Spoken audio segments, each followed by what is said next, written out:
Hi, my name is Lori Alexander, and today I want to talk about the fact that women are no longer marriage material because feminism has taught them not to be. From the time little girls are little, they are asked what they want to do when they grow up. And they're not allowed to say, I want to be a wife, a mother, and a homemaker. They will be mocked if they are told that or asked, or if they say that. So they are taught from the time they are young that they need to go to college and have a career that makes money, because they are told that this is what provides worth and value in a woman's life. And most of them have not been raised by their mothers. Their mothers have been off at their careers. They can see that their mothers put their time and their energy and their effort into their careers and not to them. And they're raised by the example of their mothers and the screaming at them by culture to not be wives, mothers, and homemakers, but to be career women instead. So they grow up and go off to college. And to backtrack a little bit, when they're growing up, they're not taught anything about homemaking, housekeeping, cooking, baking, cleaning, doing laundry, keeping a clean and tidy home, and forget canning and sewing and all of the traits that our past generations, way past generations, they needed to have to survive. But because of the modern conveniences that we have, most women don't need to know all that kind of things, but they still need to know how to keep a home clean and tidy, to cook and bake. But they actually cook and bake, they don't need to know anymore either. They can buy fast food, takeout food, processed cooked food in the grocery stores.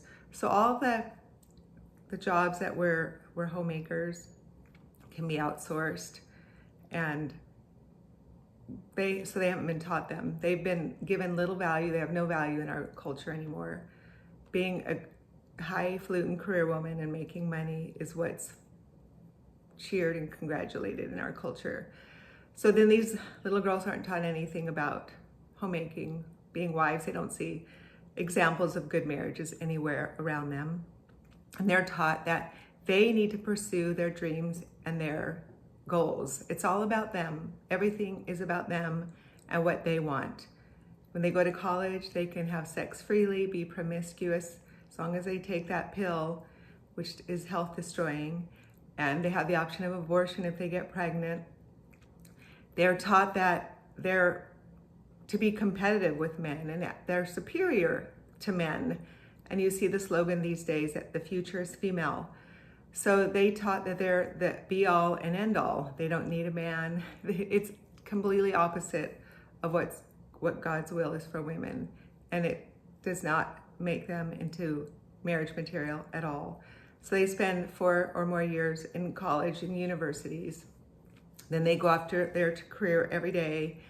They make money and spend it on themselves, traveling and doing all they want to themselves, having the latest fashion and makeup and boob jobs and Botox and whatever, manicured nails and toes, and it's all about them and how they can spend money on themselves and do whatever they want. They're taught to be independent from men, strong, aggressive, competitive. If they're taught to be a gentle and quiet spirit, they mock it. Just look at the way women respond when they come to my site. It's so contrary to everything that they've ever been taught. And then women come to me and say, there are no men to marry. Well, guess what? There's few women that men want to marry. I remember one time my son was dating a young girl at first date. She came to our house and we were eating dinner, and she just made the statement, I just hate to cook. I never want to cook. My son was like, no, thank you, in his mind. He likes to eat. He wants a wife who loves homemaking, who loves to cook and clean and wants to have babies. Women are taught to not even want babies today. Babies are pollute the earth. They're time wasters. they're taught to be selfish. In order to be a good wife and be good wife material, you need to be taught the complete opposite of what feminism has taught women today. They need to be taught to have gentle and quiet spirits, to love being home, and be taught all the ways of homemaking, to be good cooks, to be good cleaners, to work hard at home, to not be idle and gossipers, not to be lazy, but to glorify God in all that they do. They need to learn to love babies and want children. God calls children a blessing. He doesn't call having a career a blessing. This was the man's curse after the fall, was having to provide for the family. And careers make women hardened. Being at home with children makes them softer. And our emotional, sensitive nature was created to be home with children. We weren't given the testosterone to be out in the workforce and to be competitive and driven. And this is why women's suicide and depression rates are skyrocketing, because they're where God doesn't want them to be. So young women, I encourage you to begin on the narrow path that leads to life. Begin obeying God. His plan is best for you. He wants you to marry, bear children, and guide the home. And if you don't marry, he has a plan for you too. He's good. And don't make it an idol in your life, but be holy in body and spirit. And find work to do that resembles homemaking and child caring and nurturing. Find something that is according to the way God created you to be, not aggressive and competitive and completely against womanhood. Learn to be feminine. As you learn to love being home, being a homemaker, loving children, being selfless, loving to serve, you won't have a good marriage if you go into marriage as a feminist, because it's going to be all about you and what your husband can do for you. I know, I was that way. You must learn that you go into marriage to serve and love your husband. You're his helpmeet. You go in to cook him the food that he likes.